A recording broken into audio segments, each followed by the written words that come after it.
Welcome and thank you for joining us today.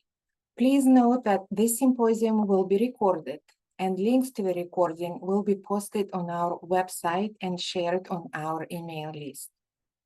The second day of this symposium focuses on information science. In the digital age, organizational records are being produced on a scale that dwarfs earlier institutional archives. Today's speakers will talk about the challenges and opportunities of managing and providing access to massive digital collections like OIDA. The Opioid Industry Documents Archive, or OIDA, is a groundbreaking digital archive of documents arising from opioid industry that advances understanding of the root causes of the epidemic and helps address corporate behavior that is harmful to public health. Winner of the Society of American Archivists Archival Innovator Award and co-created by the University of California, San Francisco and Johns Hopkins University, OIDA recently reached a 5 million document milestone, representing more than 26 million pages. The documents include emails, memos, presentations, sales reports, Drug Enforcement Administration briefings, meeting agendas and minutes, expert witness reports, and depositions of company executives. The archive serves as a living repository of information that can be used to learn from the opioid epidemic, so as to improve and safeguard public policy and public health, and to ensure that the opioid-related harms that have taken place never occur again.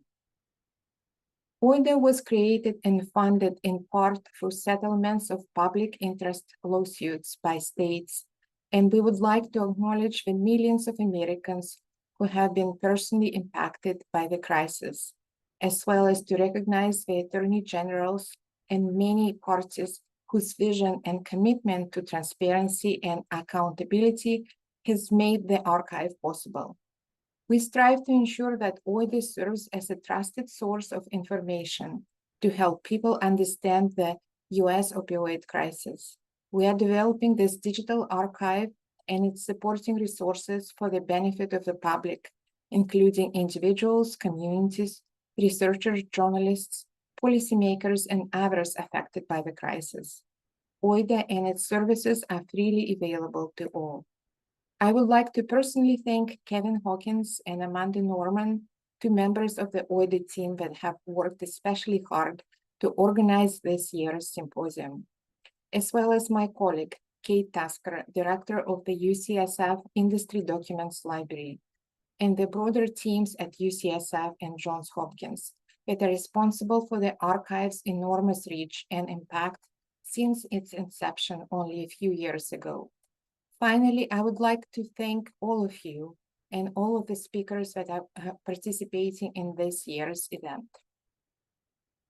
The OIDA team is creating a number of resources to help with further exploration, teaching, and mining the archive. For example, this past year, we introduced Opioid Crisis Timeline, a curriculum library, the OIDA Data Toolbox, and the OIDA Image Collection.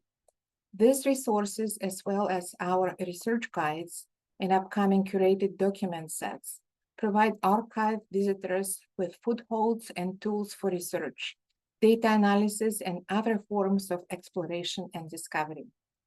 Indeed, there are many stories to tell from the OIDA documents, from marketing tactics to abatement strategies to policymaking, and much more. We expect the archive to support research looking back at the crisis and helping to formulate systemic change to prevent future harms to public health. We hope this symposium will inspire new ideas and future use of the archive. After the symposium concludes on Thursday, we will email all symposium registrants and with the invitation to an OIDA office hours Zoom call on Tuesday, May 20th. We hope this will be an opportunity to share ideas, get reference help from the OIDA team, and possibly even find collaborators for future projects. I am excited to introduce our keynote speaker today, Elizabeth Yakel. Dr. Yakel is the C. Ilieva Frost Collegiate Professor of Information at the University of Michigan School of Information, as well as faculty associate with the Inter-University Consortium for Political and Social Research at the Institute for Social Research at the University of Michigan. Her research interests include digital archives and curation, specifically data reuse, teaching of primary sources, and the development of standardized metrics to enhance repository processes and the user experience. Professor Yakel has been PI or co-PI on numerous grants from the Institute of Museum and Library Services, the National Science Foundation, the National Park Service, and the Mellon Foundation. Her current research examines data sharing and reuse of public health data during the COVID-19 pandemic. Elizabeth's presentation will be followed by the talks by Daniel van Strien, who is the machine learning librarian at the Hugging Face, a startup focused on democratizing good machine learning. Van Strien's work at Hugging Face is focused on developing a healthier machine learning ecosystems with a particular focus on data and metadata. And Jill Reilly is the Acting Chief Innovation Officer at the National Archives and Record Administration and is the Digital Engagement Director. She leads the National Archives Catalog Technical Description and Metadata Standards and Authorities programs, in addition to artificial intelligence pilots related to description, search, and information retrieval and transcription. And Kevin Hawkins is the OIDA Program Director with the Johns Hopkins Bloomberg School of Public Health. Elizabeth, the floor is yours.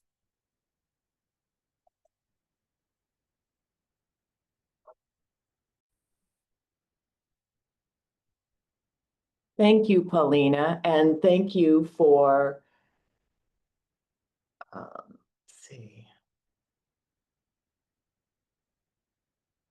for inviting me to this presentation.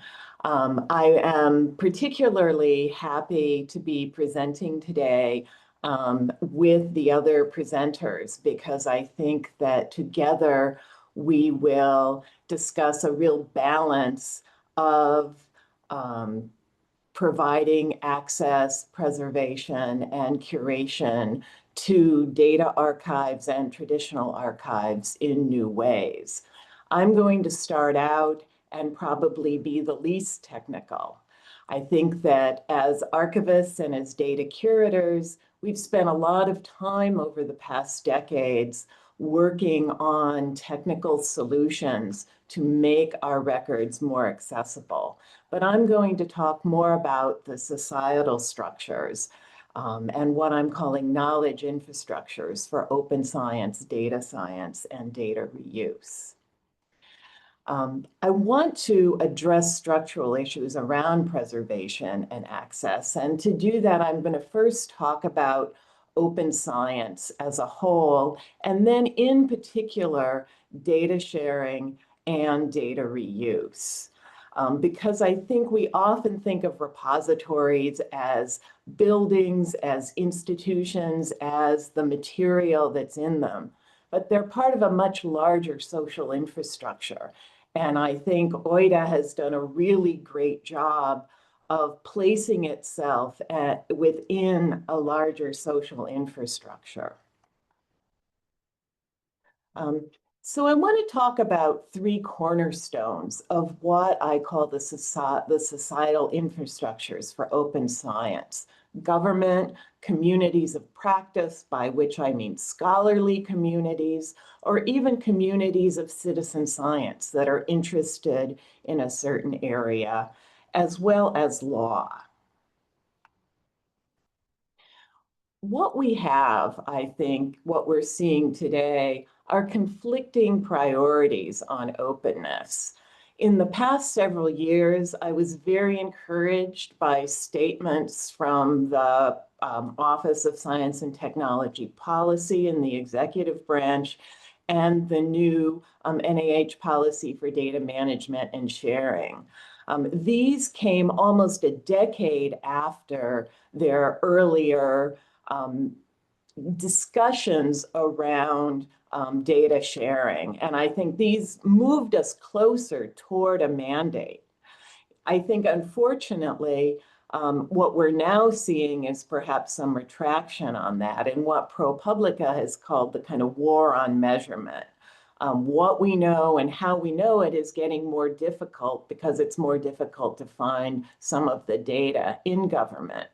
With firings in the federal government, we are in a getting into the zone that we will perhaps have orphan data sets with no one managing them. For example, the Department of Health and Human Services laid off the team curating the National Survey on Drug Use and Health. And so what's left are 5 decades of data on substance abuse and mental health disorders that we don't know what's going to happen to those. So we have to look at governmental action. And I think that, you know, as curators, as data archivists, we have to think about what are our values and how do we react to that.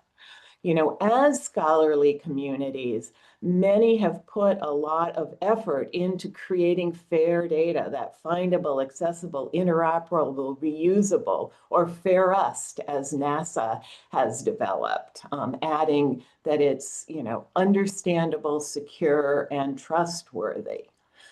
With that, and in addition to that, we now have care principles for the Indigenous data governance that help us think about the sources of data and the participants, whether they were consented or through field work, to think about what data we have collected from people and from the environment, and how can we ensure that there is collective benefit, that those who you know, have a stake in it, have some say in the control of that data, and that data is cared for responsibly and ethically. And other people have been thinking about how do we move those care principles beyond Indigenous communities to promote respectful reuse everywhere. In terms of law and governance, I think it's, I'm going to start way back. And I think that there has been a long tradition in our country, which we may have forgotten, that opening records and creating open, you know, data and open information goes back to the Declaration of Independence, that one of the points in the Declaration was that he, which was George III, has called together legislative bodies at places unusual, uncomfortable, and distant from the depository of their public records. And so records, access, being near those records to be able to consult them as part of legal interventions was one of the complaints in the Declaration.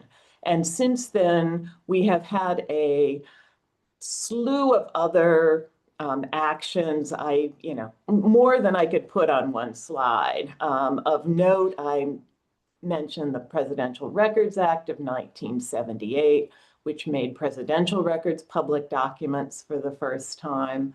The HIPAA, Health Information Portability and Accountability Act, you know, it does provide access to people to their information, as well as has a lot about accountability and ensuring privacy. But important in law and governance has been this access to records, which has helped us, which brings me to OIDA, which I think is really a very interesting case of how law has worked to create some benefit for society. You know, originally, a lot of the materials that had been supplied by the drug companies as evidence were sealed, but as part of the settlement was actually to unseal those records and make those accessible and to give light and transparency to what had happened.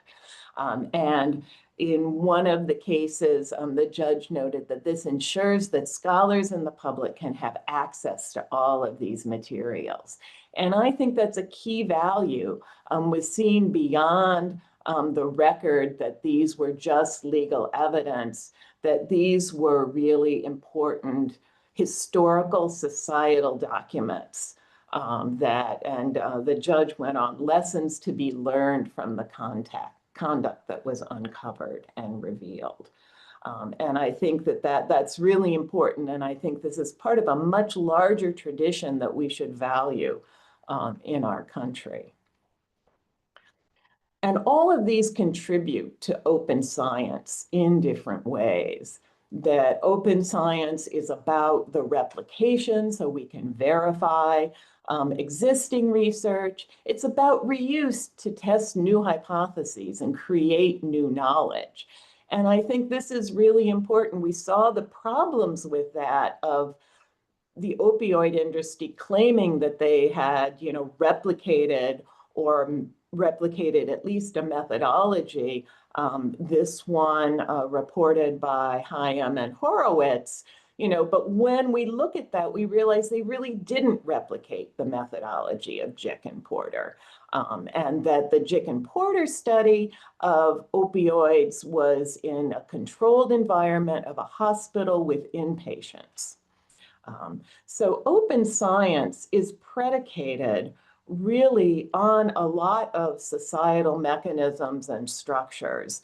And I want to talk in particular about data sharing, kind of curation and preservation, and data reuse, that we can't have open science if we don't have that data. And in that, I want to talk about repositories. A lot of data sharing talks about individuals and individual researchers, but I want to focus on repositories since we are acknowledging and in a way celebrating OIDA in this symposium. And I want to talk about collecting communities, preservation and replication of data, and advocacy and action to protect endangered data, because these are data sharing infrastructures that we think about less often. Whether it's coordinated or not, I think awareness of who is collecting in your area has been something that has been valued and promoted in the archival profession for a long time. I listed some of the repositories and groups that have data, opioid-related data.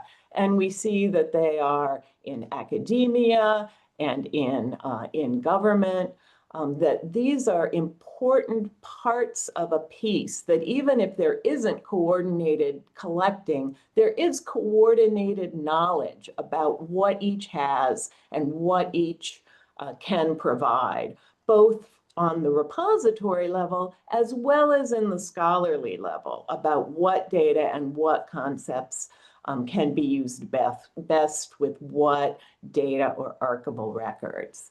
And I think these kinds of networks are important for creating a robust web of information about opioid addiction from multiple perspectives. Other repositories have also acted in coordination and collaboration. I'm most familiar since I work with ICPSR at the University of Michigan with DataPass, the Data Preservation Alliance for the Social Sciences. And then on a national level, the National Digital Stewardship Alliance and the Research Data Access and Preservation, RDAP. But what social science repositories have done in the DataPass project and in other projects is there's an awareness of what data they have. And often they have the same data sets. They may be even curated differently. So researchers coming to any of these repositories, they may have a set of data that they like the curation better in one place than another. Often these data sets are actually created by the government. They're administrative data, and they have been they contract with repositories to manage that data and add curation to that.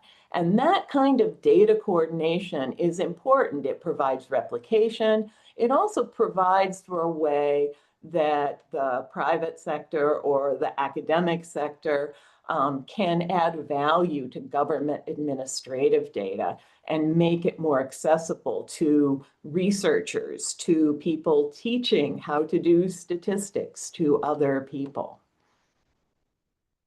That also leads us to what do we do as a community when we think that data is endangered, that data is endangered of being orphaned.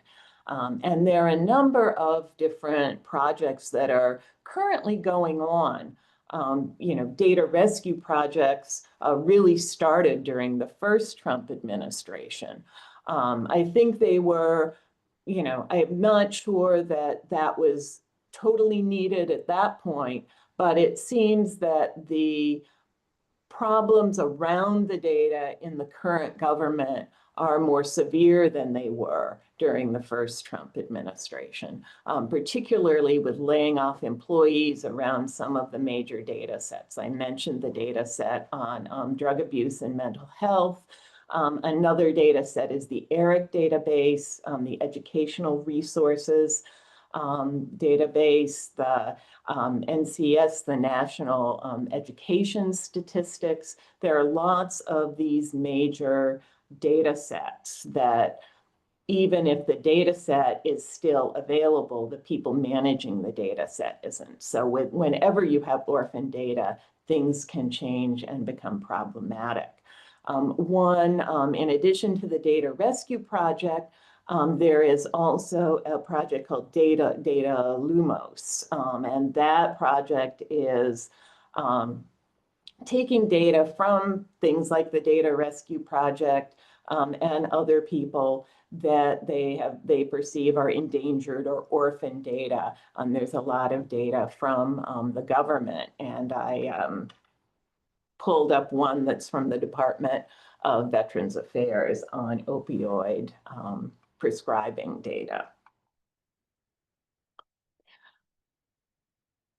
When the third part of the infrastructure that I want to touch on is data reuse. And again, thinking about data reuse, I'll talk a little bit about data reusers, but also I think the role of communities of practice and data repositories.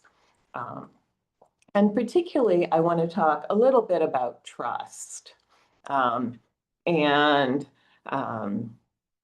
Jill has a much better picture of the National Archives than this that you will see later.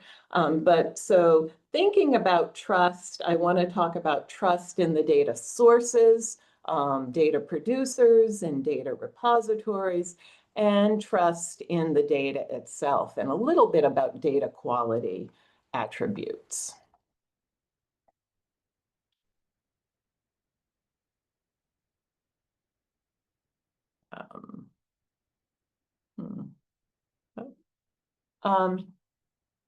There are two ways to look at trust, and the archival community for a long time has looked at trust and thought about trust in reference to two international standards, which were just revised and published.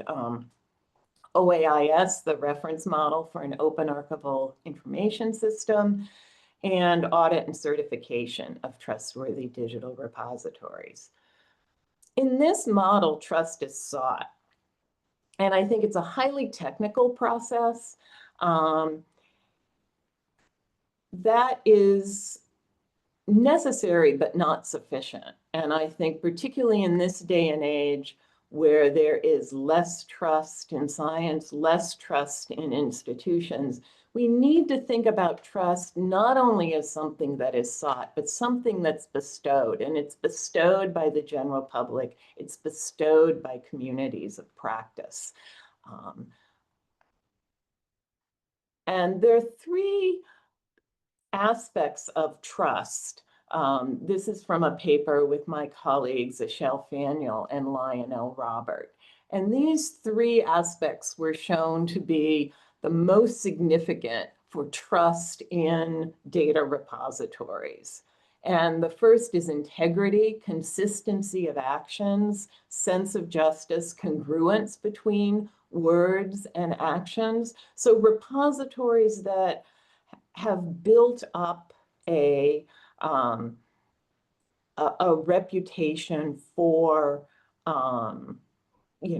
consistent actions, actions that have shown that they, manage data efficiently, that they, when they promise to provide access, they provide that access, that the access plan is deemed to be equitable. That's a very important aspect for researchers. The other is identification, that the repository understands and internalizes the interests and intentions of the other party. So that is understanding, different communities of practice that might be using the repository and what they need. That might be, understanding for, scholars who are making use of the data to understand, to create the tools that they can make the best use of the data. It might also mean creating either smaller data sets or data sets that might be used in teaching to teach the next generation of scholars. The third aspect of trust is structural assurance, organizational level factors, regulations or safeguards, maybe even legal remedies that are put in place to address problems. But a lot of the structural assurance might be the closest to OAIS, thinking about, does this repository use best practices? Do they use any standards available? Are there external guidelines that we could use to assess how well the repository is managing, preserving, and providing access to the data? I also want to think about data quality, because a lot of how we think about repositories and how we think about data quality is essential. And I think there are two things to think about in data quality. One is there are attributes that are internal to the data. But data quality, again, kind of centering the data user, there is also an intellectual or perhaps even an affective judgment about the data. And so repositories can do everything, they can if they're just focusing on those aspects that are internal to the data and not thinking about things that might affect the user. I think sometimes there can be a mismatch in data quality. Data aspects internal to the data might be something like, that we could all judge that there is missing data. So we know that there is something within the data, variable names. So that there are some that are ill-defined. So those things are internal to the data. External to the data, there may just be something that when someone is using a data set, there is something just off about it that they can't judge. And it might not be anything that the repository has even done. But there are effective judgments that are at play, and we would do well to think about those and to identify those and work with data reusers to make sure that that we can address those as best as possible. Data quality is also contextual, and I think this is the hardest because it's often based in community norms and standards. What data quality attributes matter may depend on the potential use. The fitness for use and relevance is a major data quality attribute. Data may be great for one thing and not another. And sometimes, sometimes there can be more. You're researching one question and it's all right if there's some missing data, but you may be researching another question and that missing data, it would not be good. And that can also be field specific. Also, fields with less data reuse, I've worked a lot with archaeologists, or those highly reliant on field observations like environmental science, may place greater use on a data quality attribute like the data producer. What do we know about the data producer? How careful are they when they are collecting data in the field? Even if the case of environmental science, if they're using instruments, how often do they check those instruments? How often do they calibrate those instruments? So different things about the producer and how they produce their data can be very key to some fields. Fields that can more easily see how others use data sets may rely more on internal factors such as completeness or ease of operation of the data. So quantitative social science, where you can see that you can see 10 articles that have used this same data set. You get more of a sense of the data set and what can be done with the data set. So those attributes might be more of the focus. Huang suggests that what is concise for one community can seem incomplete for others. And he worked with genomic researchers. And so at times, they really wanted concision in the description of different genomes. So this gets to, your data cannot be all things to all people, but understanding different community norms and standards is important when you're thinking about presenting your data. And so finally, in conclusion, I want to make 2 points. First, understanding complex issues requires individual repositories to function well, but it isn't enough to sustain the knowledge infrastructure that we need, and we need to think more outside of our repository boxes to really think about what is the whole ecosystem of data and openness, in the larger context. And that while governments, legal structures, and communities of practice play roles in valuing scientific inquiry and the creation of new knowledge. And I think it's those values that are eroding in the current environment. And we do need to make sure that we do everything we can to work on helping sustain those values and talk about the importance of values, not only within the repository, but in the larger professional communities and in the general public. Thank you.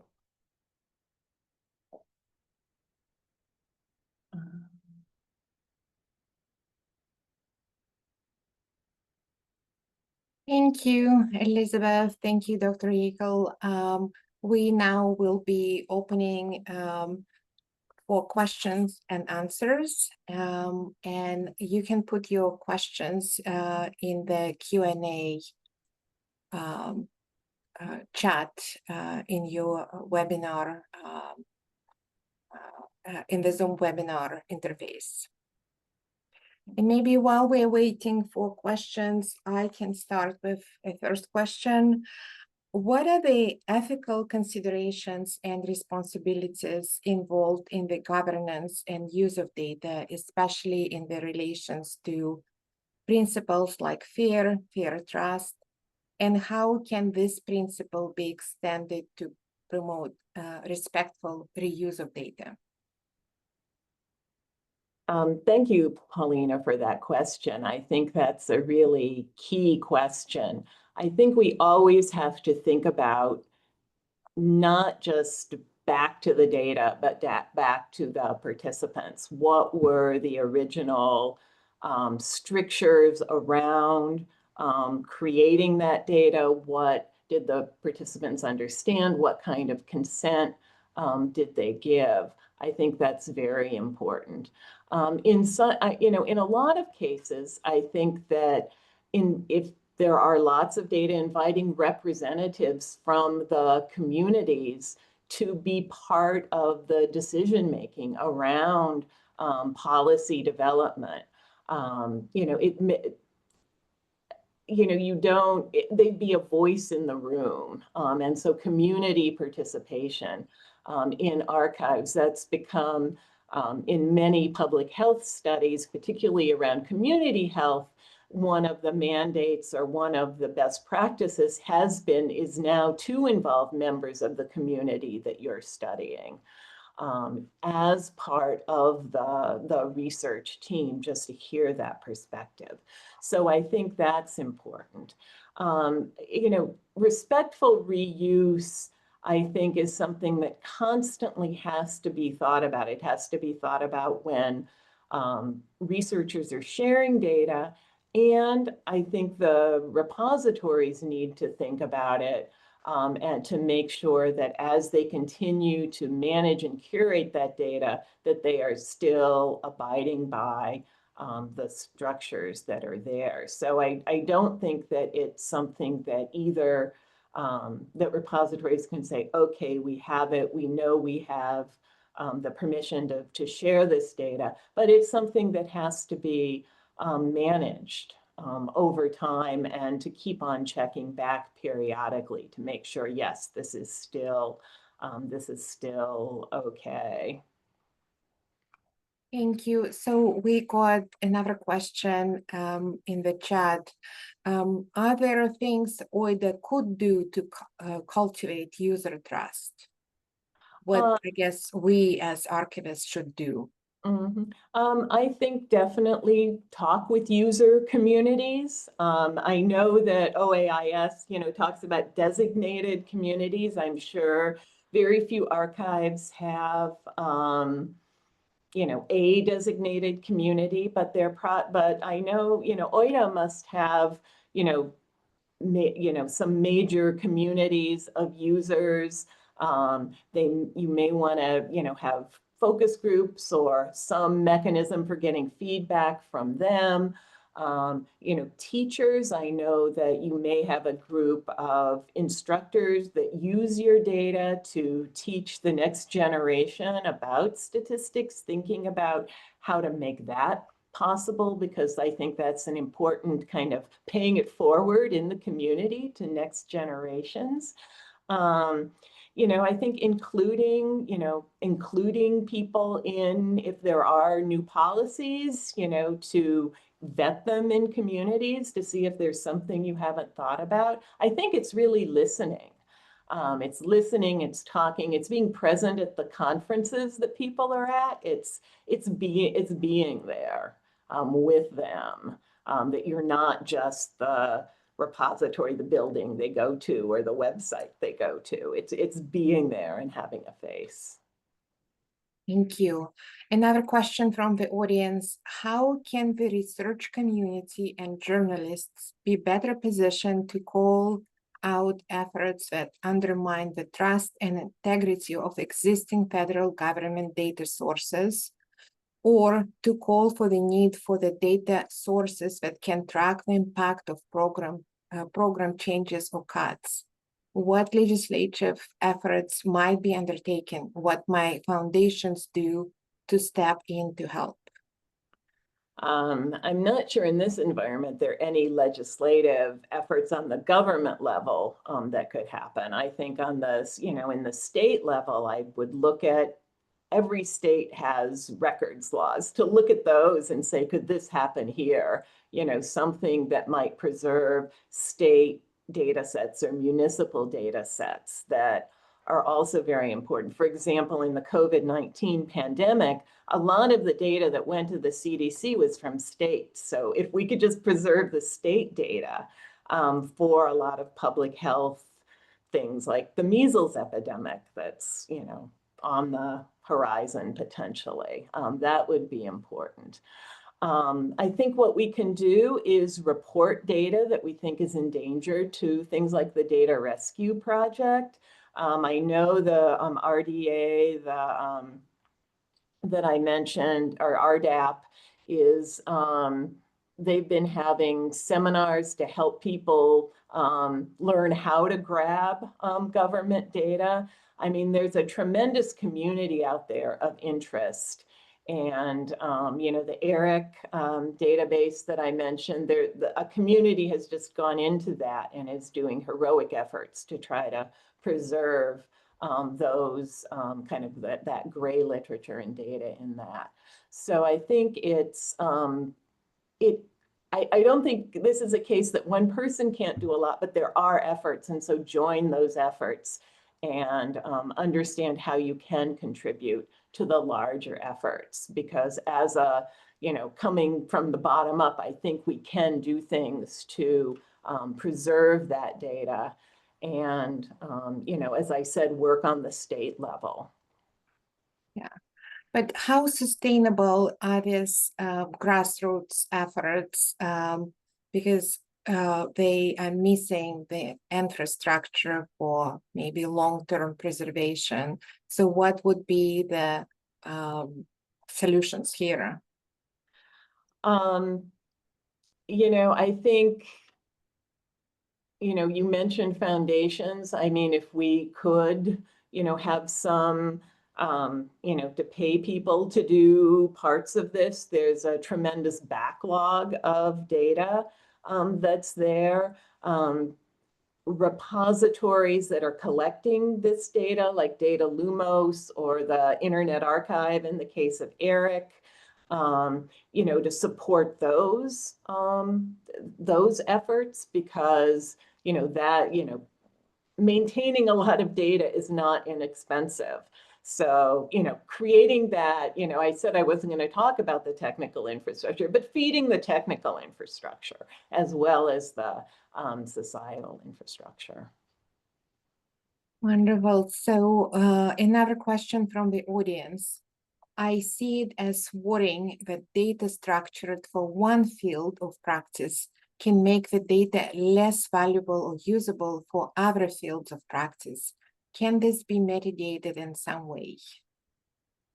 I think it can. I think that often repositories try to create generic data, generic metadata. I think, again, if you understand the needs of different communities, you can perhaps tweak that metadata or invite those communities in to help. I don't think we can just say, well, it's all on the repository. It's also on the communities to work with the repository to see, what can we do, and to understand repository resources are limited. So, I think it's talking, it's negotiating, and that's why I say it's important for the repository staff to go to professional conferences. I think they would understand more about kind of the nature of the research and the needs. But I think, scholars have to understand kind of resource constraints too.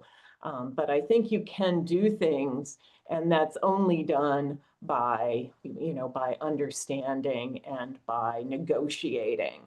Maybe you can't do everything that one scholarly community wants, but maybe you could get, 50% there by doing, a little extra effort. Thank you. Just a reminder, if you have questions, please do add them to Q&A on your Zoom. And while we're waiting for more questions from the audience, I have one. So you did mention networks of repositories like the ones involved in the opioid addiction and opioid crisis data that facilitate our understanding of the crisis. So how can all this repository better work together to create a web of information and knowledge sharing that comes from different perspectives? It might be just a meeting every so often. Maybe it doesn't have to be every month. Maybe it's every 3 months, just get together. What's new? What's out there? What should we be looking at? To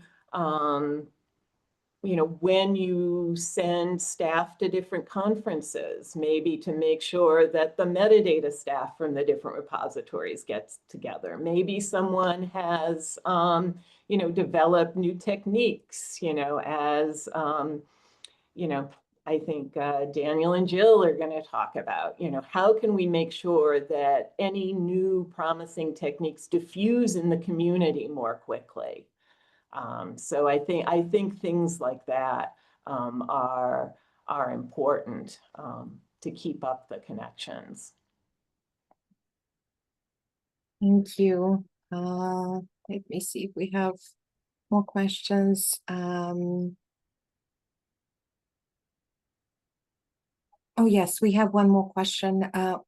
What role will AI play in improving access to data sources, and are there particular safeguards for ensuring integrity and trust in the use of such tools?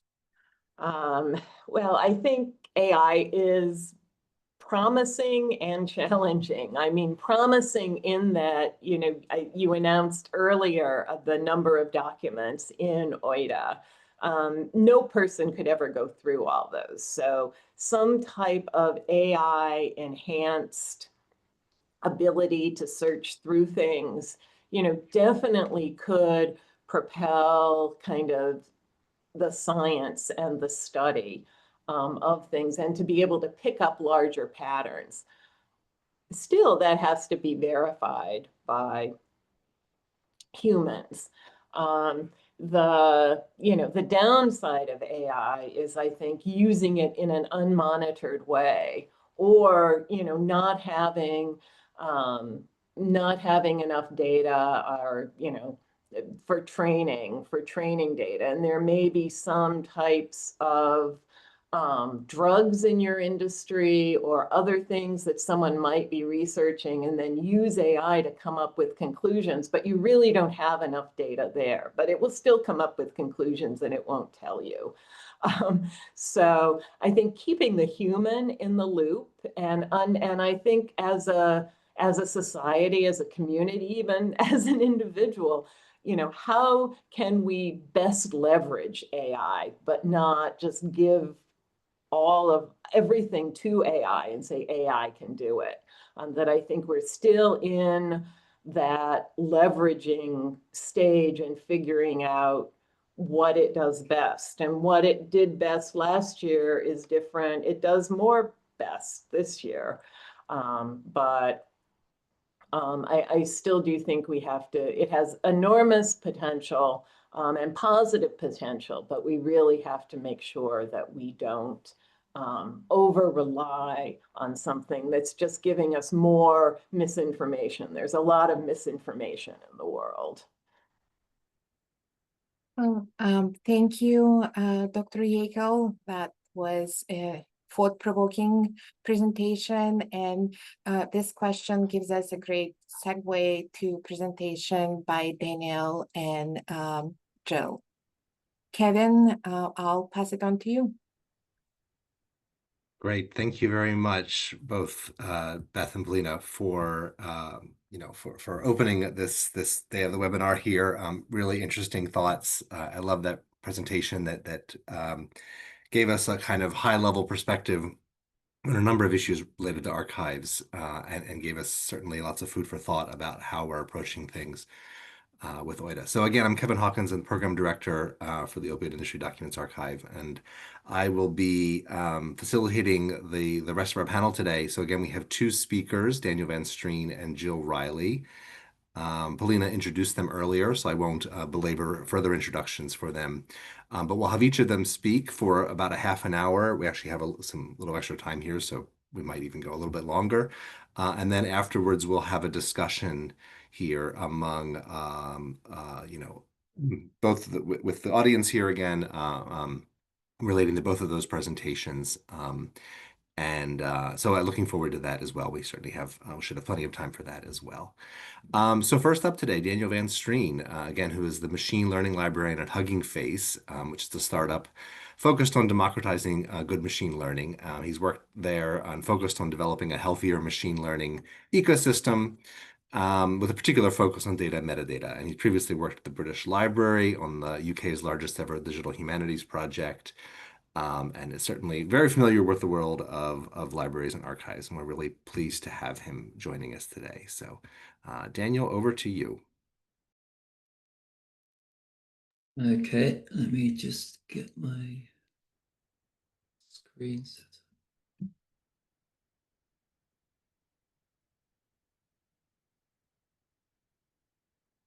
up. Okay, can you see my screen okay? Yes. Perfect. So I've been quite ambitious in what I'm aiming to cover, so I'm going to try and get through all of this. But as the kind of slightly polemical title suggests, my kind of aim with this presentation is to try and look at which bits of AI might be useful for the GLAM sector. So if you're not familiar with that acronym, galleries, libraries, archives, and museums. And the title kind of, I guess, hints at this perception that some people have of AI, that it's only useful for generating slop. So this kind of AI slop term has become quite prevalent. And I guess this is the feeling that all AI kind of contributes is more noise to the world. And I think that there's some truth in that. But I also want to look a little bit about other ways in which AI could potentially be useful for libraries. So before I kind of dive into the presentation, just a little bit of background on myself. So as already mentioned, I currently work as a machine learning librarian at Hugging Face. As far as I know, I'm still the only person with that job title. But my background is in libraries. So I've kind of spent a lot of time working in higher education libraries. And it was already mentioned, I was previously working at the British Library on a project called Living with Machines. And that was a kind of large-scale digital history project that was trying to use kind of a much earlier generation of machine learning to work with large collections. And my focus over the past couple of years has been kind of primarily on two questions. So one is how the GLAM sector can use AI responsibly. And on the flip side, also how AI can use ideas from library science to create a healthier AI ecosystem. So in case you're not familiar with Hugging Face, I'll give a very quick overview and then I'll talk about some specifics a little bit later on. But as already has been mentioned, Hugging Face is a startup with the mission to democratize good machine learning. And in practice, that means a few different things. So one way in which we try and democratize machine learning is to develop and maintain open source machine learning libraries. So these are software libraries that developers can use to have access to state-of-the-art machine learning techniques in a kind of very accessible, reusable way. We also develop and share open source machine learning models. And we host something called the Hugging Face Hub, which I'll talk a lot more about later in the presentation. So kind of jumping straight into the actual topic I wanted to cover in the presentation. So I wanted to kind of ask the question of what GLAM can do with AI. And I guess the kind of slightly polemical point I want to make, and the one meme I've allowed myself in the presentation, is this idea that because generative AI has become so dominant and is talked about so much, in many ways, it's kind of framed a lot of how we think about AI. So for a lot of people, their kind of conscious interaction with AI systems is through some kind of chat interface. So tools like ChatGPT or Claude. And that can sometimes lead to this situation where the default answer to the question of what we can do with AI becomes how can we create a chat interface to our collections? And I think there's interesting things to explore there, but I want to look at some other kind of ways in which AI might be useful for archives. But before doing that, I also want to kind of very briefly go into this question of what is actually powering these chat models. And that kind of requires us to dive into the question of how text-based generative AI works. So probably many of you are already familiar with this at a high level, and this is going to be quite a crude overview. But I think it's quite important when you're using these technologies or thinking about how to use them in an archival context to go back to the kind of underpinnings of how these systems work. At a very crude level, a chat model is powered by something known as a large language model. And a large language model is essentially a model that's been trained on billions of tokens, which are kind of words of text, which usually comes from the internet. And what that model is trained to do is, given some part of a sentence, it has to predict the most likely next word in a sentence. And essentially that then results in a model that's very good at predicting the next word in a sentence. So we can actually look at what this kind of looks like. So we have this little demo here, and you can see when you have this kind of text input, you get this list of probabilities for the next tokens in that sentence. So I won't kind of belabor that too much, but at the kind of root of a chat model, you have something like this large language model that essentially is just predicting the next token in a sentence. But there's obviously a kind of next step from turning a large language model into a chat model.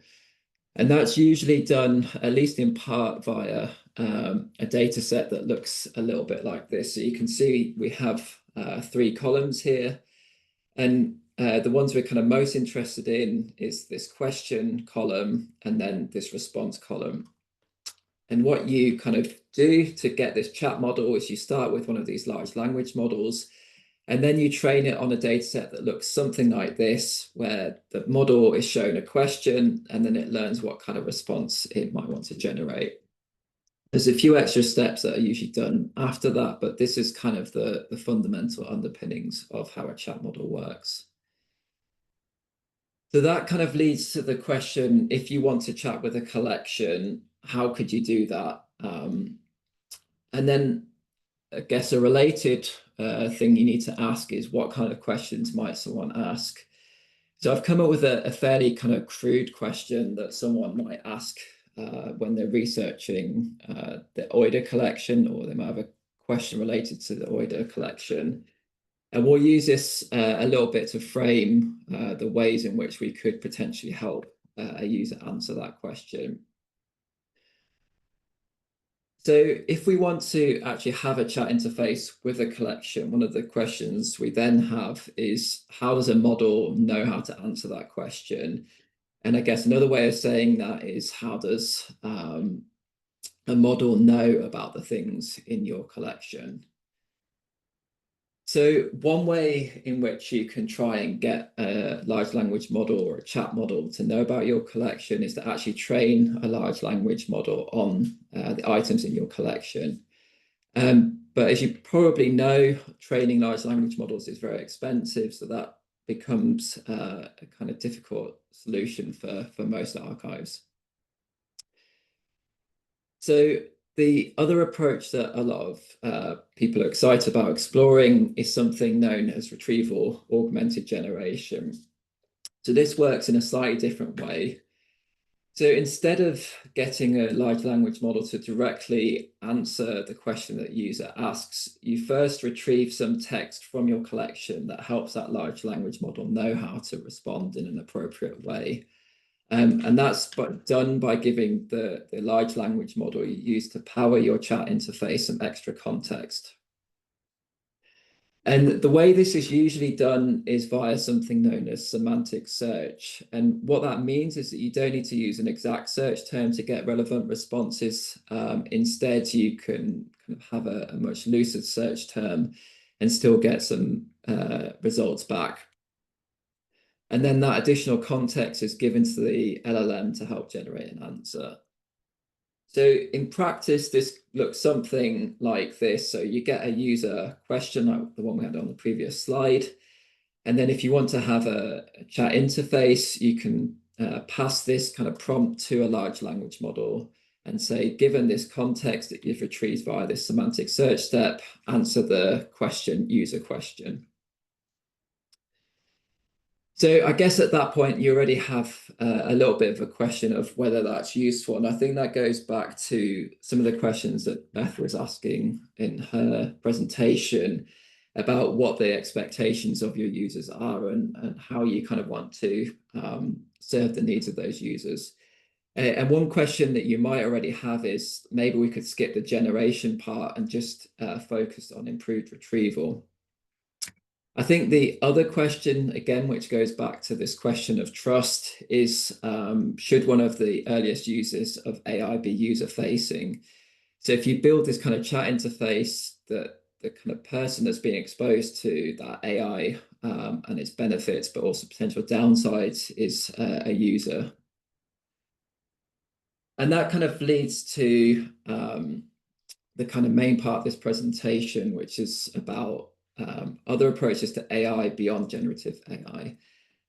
And as I kind of already hinted at a few times, I think one of the issues is that because generative AI is so dominant, it risks narrowing the imagination of what artificial intelligence can be. And potentially it means that we kind of go looking to the dominant form of AI as a solution rather than thinking about other approaches and methodologies that use machine learning, but might be more suitable for the kinds of things archives are trying to do. So that kind of also leads to my next question, which is whether there's approaches that have been developed and used by AI researchers and industry that can be adapted for GLAM applications. So the kind of reality is a lot of these methods developed in AI are not intended primarily for archival use, but potentially there's things that have been done in AI research that can actually be useful in an archival setting or can be adapted in some way. So I'm going to look at some case studies which are kind of focusing on the question of how you could curate web scale content. And we'll kind of focus on two examples of how AI researchers have done that, and we'll see why that's relevant a little bit later on. But the question that AI researchers have had is how to curate billions of tokens. So as we already mentioned earlier, large language models are trained on very large data sets. So often that means billions or trillions of tokens.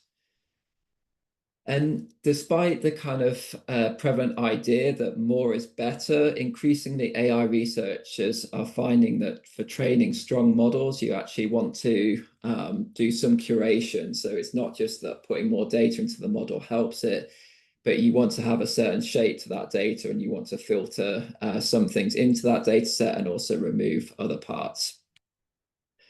So it's helpful to kind of curate the data you're using for training in various different ways. But as you kind of can imagine, the challenge then is to do this at scale.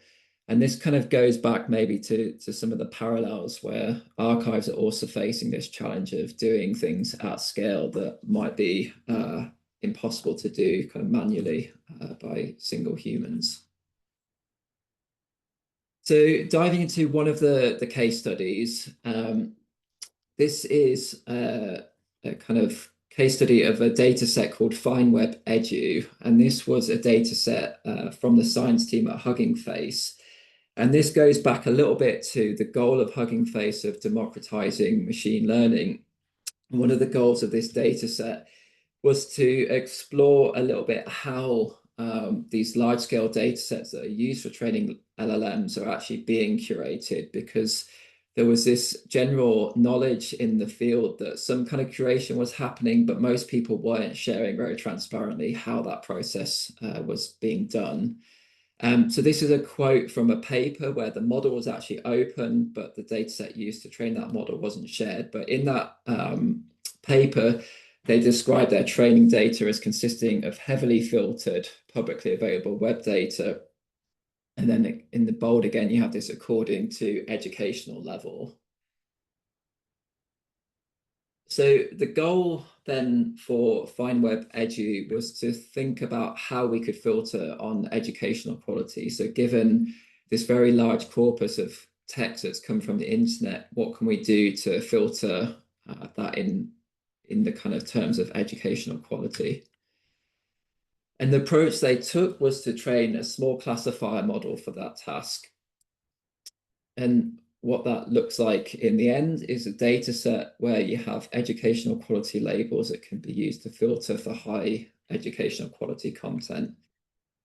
And again, we can see what that data set looks like here. So this data set is available on the Hugging Face Hub, which again, I'll talk about a little bit further along. But you can see here you have this text column, and this is essentially text that you would use as the first stage in training one of these large language models. And then if we scroll along to the right, we have these various scores assigned to this text. And the higher the score, the higher this classifier has rated this content in terms of educational quality. And so the second case study, which is kind of following a similar approach, is a project called Web Topics. And again, this is a quote from the website introducing this project, where they talk about Web Organizer as a framework that organized this vast data set of trillions of tokens into topics and formats.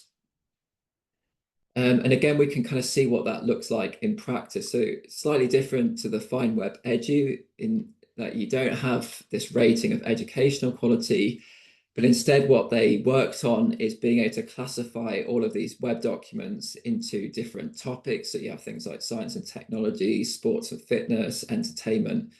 And on the right, you can also see how this then relates to the format of those different topics. So if we look at something like sports and fitness, we can see a lot more of that content comes from personal blogs. Whereas if we turn to something like industrial, then yeah, the kind of makeup of the formats in that collection changes quite a lot. And so the kind of underlying technology that was used to create these, a kind of form of AI, which is kind of very boring, known as classifiers. And there's various different types of classifiers, but one variant which is used in both these projects is a text classifier. And what a text classifier does is it takes some input text and it assigns one of a number of possible labels. And kind of that is all it can do. Which is good and bad. It's boring, but it can be very fast and it can be very efficient. And that makes it quite suitable for this task of classifying this web corpus along these different domains you might care about. And there's this quite nice quote from this project called Modern BERT, which kind of won't get too much into the technical details. But this is a text classifier model that was openly released late last year. And they describe this kind of BERT-style model, these text classifier models, as like a Honda Civic, in contrast to this OpenAI O1 model, which is a generative model. And again, they talk about how both of these different types of AI might be very useful, but what you often want is this kind of Honda Civic, which is affordable, efficient, reliable, and can still be very useful. So I guess my pitch is that actually for a lot of use cases, archives might want to think more about things like text classifiers rather than jumping straight to generative AI. But even if you're kind of persuaded that that's a good idea, there might still be a question of, okay, that's nice, but how do we actually use one of these classifiers and where do these classifiers come from? And that's where I kind of turn to the Hugging Face Hub. So as I already mentioned, this is one of the things that Hugging Face is most well known for. And this hub essentially is aiming to act as a central repository where AI researchers and developers and enthusiasts can share and build on each other's models and data sets. So this is a screenshot of the model page. And you can see it currently, there's over 1.5 million models that have been openly shared on the Hugging Face Hub. The other thing you can see on the left here is that we have a bunch of different tasks that those models are focused on. So jumping into an example, this is a model that was released very recently. I think it's last week or the week before. And this is actually a kind of variant of this generative model that I discussed earlier that has been openly shared. And one of the other parts that Hugging Face is trying to do is encourage this idea of documentation through model cards and for datasets via dataset cards. And essentially what this model card is trying to do is, when it's done well, to convey how that model works, what it's for, and also convey some of the limitations and potential ways in which the model can or can't be used well. And besides just providing that documentation, the other part that I could have already mentioned earlier is that the Hugging Face Hub aims to make it very easy to use these models. So you have this kind of use this model button, and then you have various different avenues for actually starting to use that model in practice for the things you're trying to work on. Similar to models, there's a large number of open data sets that have been shared on the Hugging Face Hub. So you can see a few of the popular ones here. And these data set covers a bunch of different tasks, and that's something I'll kind of finish on a little bit later on. But in a similar way to many other repositories, there's various different ways in which the hub tries to make it easier to find a model or a data set that's useful for your particular application. So you have filters for things like languages. As I already mentioned, you also have filters for things like tasks. So if you're working with an image data set instead of one of these text classifiers I mentioned, you might want to work with an image classification model.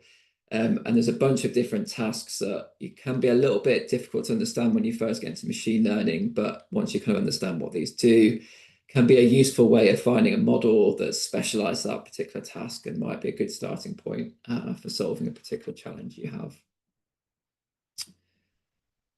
So I guess in the ideal case, if you are persuaded that a classifier might be a useful approach for working with your collection, then you hope that there was already a classifier out there for you. So this is a kind of a little bit of an unfair example because this is a data I know exists and a model that I know exists. But this is the model card for a model that has been trained to assign two labels to a metadata record as being either high quality or low quality. So this was trained on a data set which you can see linked here in the model card. And essentially that data set consists of examples of metadata records where a human has said that's a good record or that's a bad record. And then this model, this text classifier model has then been trained on that data. So given a new example, it can assign one of those labels. So either say this is a high quality or a low quality record. And in practice, as I mentioned already, you could then very easily kind of actually use that model in practice. It does require a little bit of coding, but there's other ways of also accessing those models. But if you were to use this via this Python library that Hugging Face maintains, you'd essentially have to use these two lines of code where you kind of load this model and then you pass in the text and it will output a prediction. But I guess that's the ideal case. So often you won't have your own an existing model you can use. So you then have this question of how you can train your own model. And to train a model like a text classifier, what we usually need is an existing model we can fine tune and some data to fine tune that model on. So the first part is usually quite easy. So there's hundreds, probably thousands of models on the Hugging Face Hub that you can use as a starting point and adapt for your particular task. But the question in the past has always been this question of like, where does the data come to train these models? And I think this is, the biggest blocker often to actually using AI and developing customized AI. So one way in which you might have data you need to train that model is actually you already have it in some library system or archival system. So if you've done a task before, which could be framed as a text classification task, you might already have that data, and sometimes it will require a little bit of work to kind of reformat data you already have into a format that will work as training data, but that's often quite a plausible approach. But the other approach that a lot of people are turning to, which was also used in both of the case studies I mentioned earlier, is using a big AI model to create little AI models. So as I mentioned, one of the big challenges in the past for training AI models was the question of how to create training data. But this is where large language models can actually be very helpful for helping to generate this training data. So what does this look like in practice? So using an example from the OIDA archive, on the left here, you have this kind of filter where you can look through the archive and filter by different kinds of document that you might be interested in. So you might be interested in email, presentations, image, etc. And you have this filter for documents. And you can kind of narrow your results by that filter. And then you get back results like this. So if we look a little bit more closely at what that document actually looks like, we can see that in this case, this is actually an email. So going back to the user question we had when we kind of talked about whether a generative AI-based chat interface would be useful, this is the kind of document that that user is concerned with. So perhaps one thing that we could do, which is maybe more modest, but potentially also very useful and also quite safe, is that we take these documents and we further classify them into smaller categories. So we might want to say, you know, that's an email, that's a report, that's a marketing document, and you know, these categories can depend on your archive or what you're trying to do. And then we can actually use a large language model as a starting point to generate the data we need to train that model. So an example of how you might kind of do that in practice is to use one of these large language models to assign those labels. So you could use a prompt like this, where you say, you know, you're an expert in processing, classifying documents, blah, blah, blah. And basically you pass in an example of the document you want to classify and ask the model to generate one of these labels. And then once you have that labeled data, which, you know, can be generated fairly quickly using one of these large language models, you can then fine tune one of these smaller, more specialized models that actually apply that at scale to your collections in a much more sustainable and kind of efficient way. So that still kind of leads to another question I wanted to briefly prompt on, which is what kind of AI should GLAM be using? And I think there's various different ways you can look at that. We already looked at kind of generative versus these more task-specific approaches. But there's also this question of open models versus closed models. So open models are models which are openly shared, where you can access the underlying code and the weights for the model. So the weights are the kind of probabilities that it's learned through training. And this kind of table gives you a little bit of a sense of you know, the benefits and trade-offs with open versus closed models. And I think there's technical benefits, but kind of picking up a little bit on what Beth was discussing in her presentation, I think there's also this broader question about what kind of ecosystem the GLAM sector wants to use for creating AI tools and potentially actually contributing to its own ecosystem.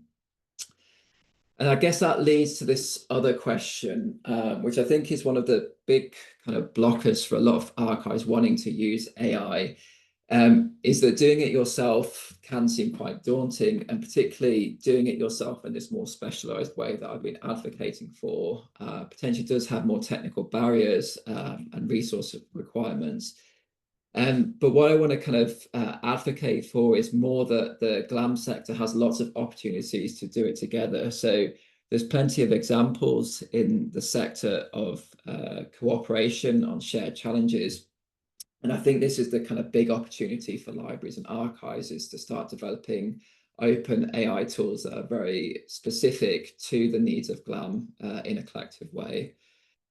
And I think there's a lot of different ways in which that could be done. But I think some of the important areas to focus on would be on topics like collaboration on building data sets, collaboration on training models, and then crucially for all the different kinds of AI that you might potentially explore is this question of evaluating models.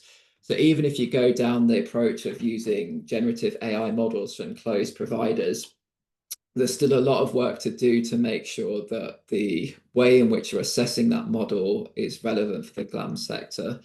And I think that's where kind of specialist evaluations that try and see how well does this model do on the things that archives care about is really important, because a lot of these models will report how well they do on some generic tasks, but often those are not the things that libraries and archives care about. So we need to be very careful that we evaluate them for the actual needs of libraries. And that's everything. There's a link here to some other kind of resources, but yeah, I also wanted to say thank you for having me today. I'm very impressed by all the work that OIDA is doing, and actually think some of the work that they've already done on AI has been very impressive and serves as a kind of very strong example to the community. So I just wanted to flag that I think what OIDA is doing is yeah, really amazing stuff. Thank you, Daniel. That's really great. I'm looking forward to discussing this more in our Q&A to follow. But first up, do of course want to hear next from Jill Reilly, who is the Acting Chief Innovation Officer at the U.S. National Archives and Records Administration and the Digital Engagement Director there. So she leads NARA's catalog, technical, description and metadata standards and authorities programs, in addition to the artificial intelligence pilots related to description search and information retrieval and transcription. So Jill, over to you. Thanks so much, Kevin. Thank you also to Polina and Elizabeth and Daniel. I'm very happy to have the opportunity to serve on this panel and share information today about what we have been doing lately related to digital access, transparency, and innovation at the National Archives. I'm bringing up my slides right now, hopefully. And Kevin, are you able to see them? Did that work? Yes, perfect. Okay, great. Thanks for confirming that for me. I appreciate it.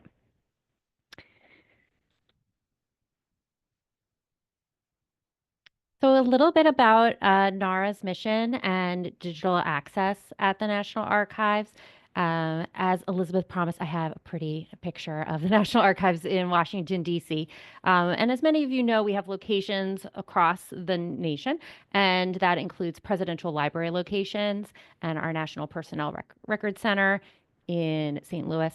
And so we have a nationwide presence where we reach researchers and our stakeholders. And we have a fairly large collection, analog and born digital records. So we have more than 13.5 million pages of analog records. And that also is including 40 million photographs, enough audiovisual tape to circle the globe a few times, and about over a petabytes of electronic records, born digital records as well. So just a little bit of context there. And of course, as you know, we have our exhibit space at the National Archives in DC. Some of our other locations have a little bit of exhibit space as well, but in DC you can visit the charters and see the Declaration of Independence, Constitution, Emancipation Proclamation. We have some new exhibits on display called Open the Vault, and we have some George Washington and Benjamin Franklin records on display there right now. We're gearing up for a lot of celebration for the 250th anniversary of the signing of the Declaration of Independence in July of 2026. Today, I'll be talking about metadata and online access and that transparency piece of what we're doing. As in my role as Digital Engagement Director at the National Archives, I lead the metadata standards and authorities program and the catalog and the backend system for the catalog, which is providing access to the digital copies that the archives makes available online as well. And the foundation of that is our metadata standards. It's our lifecycle data requirements guide. And it is aligned with national and international archival and information standards. And we continue to keep an eye on what is being published and emerging in that area, in particular with International Council of Archives and the Records in Context. linked data standards. We continue to keep an eye on that.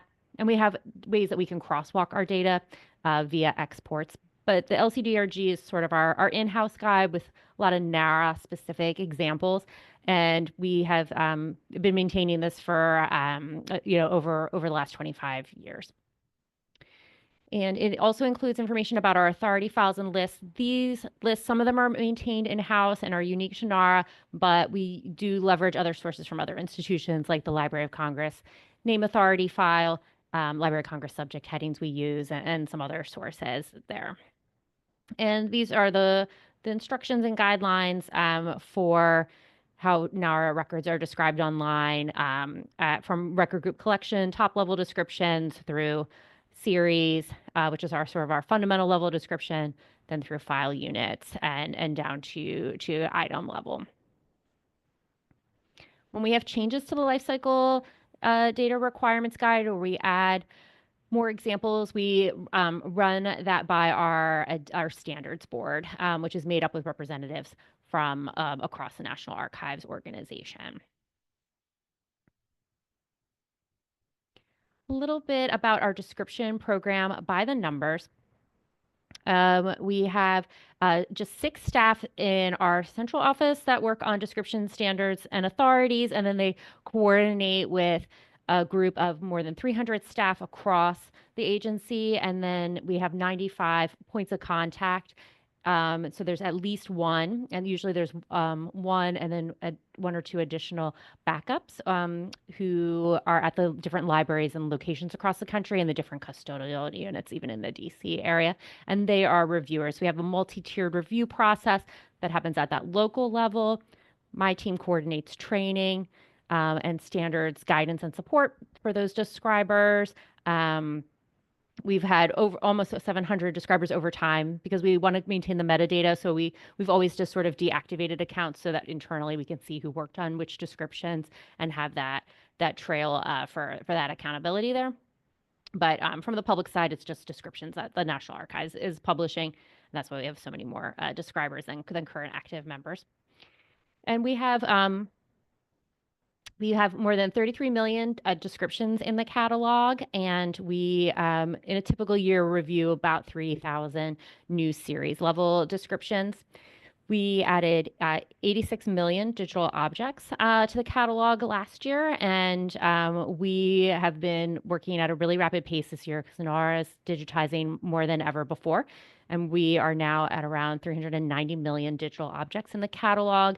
And that is about 365 million digitized pages from analog, and then the remainder of that is born digital resources. This is a screenshot of the catalog homepage. So it is sort of our one-stop shop where the records are described according to those metadata standards and also our digital access standards for digital access copies of records. And it's all keyword searchable, and we're working to expand our OCR coverage. And then we also have some crowdsourcing engagement here that I'll talk about a little more in a moment too. You can come visit us online at catalog.archives.gov. This image here is showing the way that the digital objects in the catalog has increased over the last 15 years. And so when we digitized a lot at NARA in the late 90s, we had about 150 treasures that had been selected and digitized. And we, during this era, had a lot of digitization partnerships that we were getting underway because it's one of our strategies. We have a multi-pronged approach to digitization. And we had, according to those agreements, there were embargo periods. That was part of one of the parts of the digitization agreements that we had with some of these groups, like Ancestry.com, for example. And so it took a little while to get out of those embargo periods. And then that's where in 2015 and onward, you really see that increase. But really, we had a little bit of in-house digitization and a lot of partnership work. But around this time, also, NARA started to digitize more and more and add additional types of digitization partners, including some universities, some nonprofits like Family Search and others. And so this continued to expand. And we also began taking in records that were digitized by other contributors and citizen archivists and anybody that wanted to contribute what they had digitized if it met the standards for access copies to share in the catalog. And so there's many streams of digitization happening, and NARA has been in recent years also digitizing all of NARA's microfilm catalog of many titles, many series, and we're working with vendors on that. So we added another stream there, and then we opened a new mass digitization lab in 2024. And we have really ramped up the amount of digitization that's happening in-house at NARA while the partnerships continue. And so it's really the content's being digitized on multiple fronts. And of course, we have more and more born digital content coming in the door at NARA than ever before. We no longer accept paper records from the federal agencies, that they really need to request an exception if there's a reason, and it's that the physical copy has some kind of special value from an appraisal or records management perspective. So in addition to all this growth with digital objects, we've also been seeing tremendous growth in our contributions. And so we have a citizen archivist program that has been going for more than a decade. And in the catalog, anyone can come and describe and transcribe and tag the materials. And so this is great crowdsourced content that's hand done. And so here we have a great source of information that can be used for having humans in the loop a little bit as we look at opportunities for AI and enhanced metadata and other opportunities there. And the community has been really active, and we've had a lot of recent attention in just this past year, even since January. The growth in the community and the amount of contributions that they're producing has been tremendous.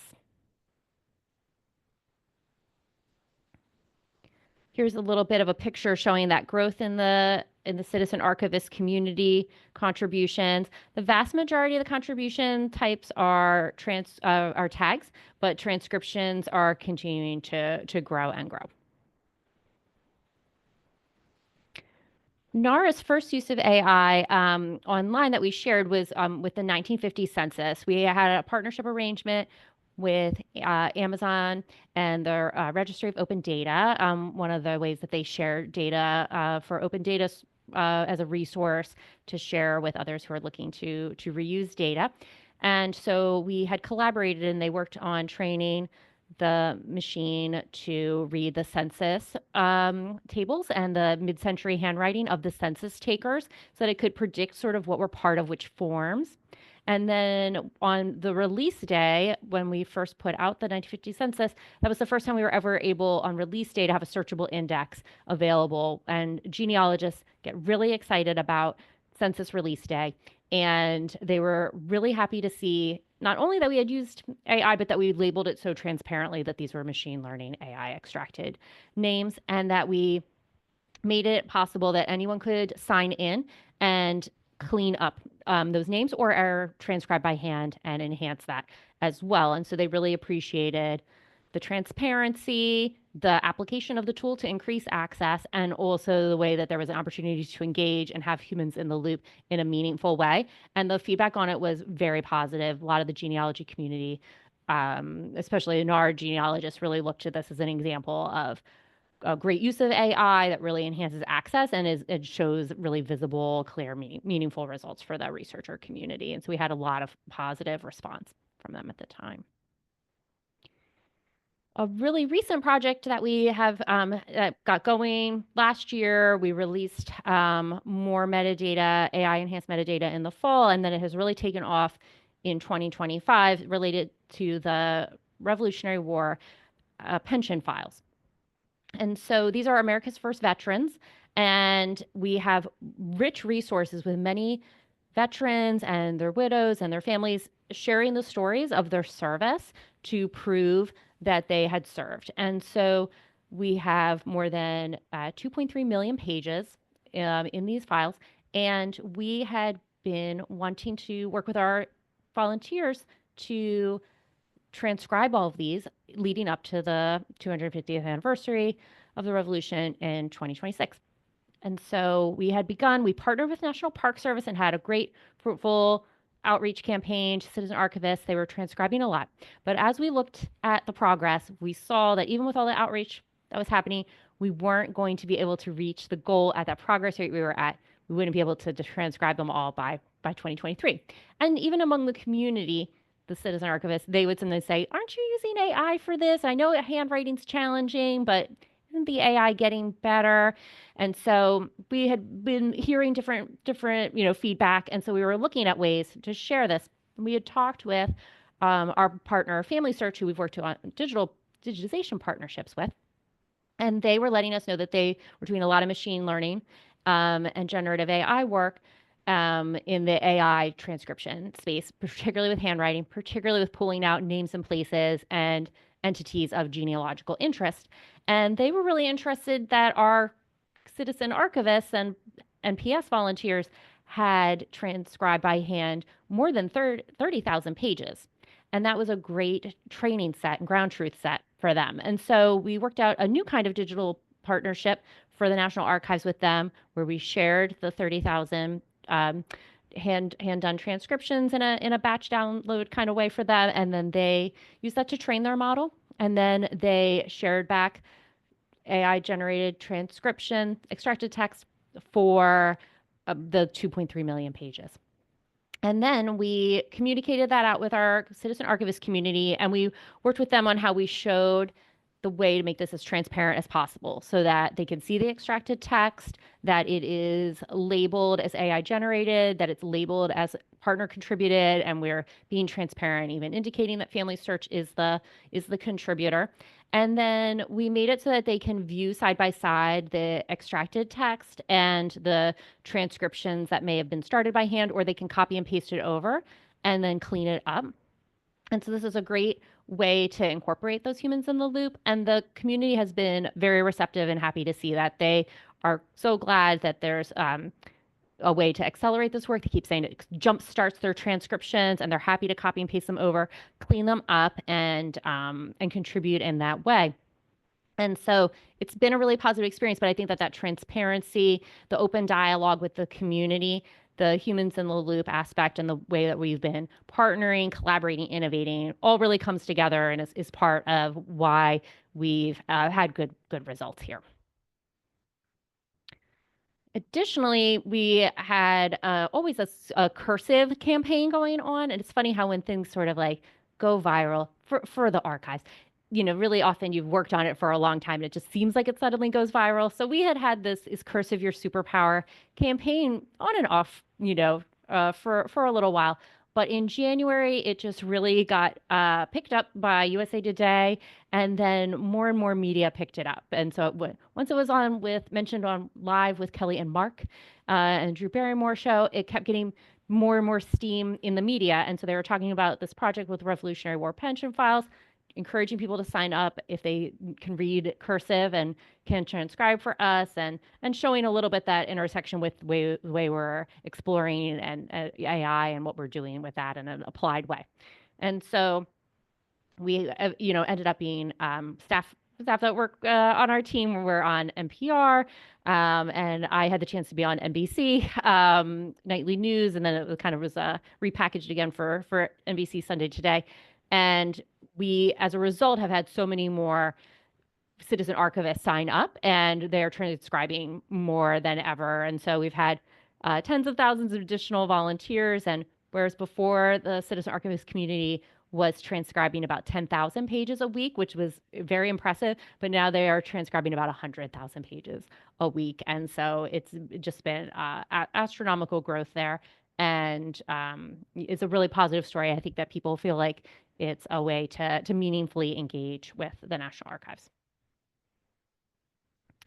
One of the other resources that we have at NARA, where we've been starting with chat, and I think that there are ways that we're going to be able to explore applying AI tools and other emerging technology, is our History Hub and Ask the Archives activities. And so History Hub is a knowledge base, and we're sort of a frequently asked questions forum, and folks can type in their questions and see if it was already answered before, or post it to get new responses. And then both members of the community and staff share responses there and point people to resources. And I know that this kind of FAQ Q&A format can be really useful for machine learning. So we think this is one that has potential.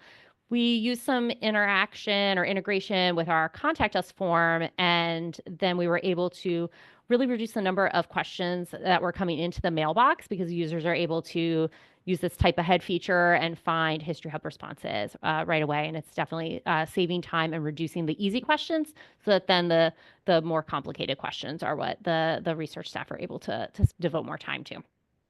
We did a pilot with an Ask the Archives chat, and we've continued on with that, and it's still in the early phases, but so far we've had great success with responding to veterans' requests for access to records to document their benefits. And so we've expanded the coverage and support from the team at the National Personnel Records Center, and they've been working with us a lot on covering the chat here.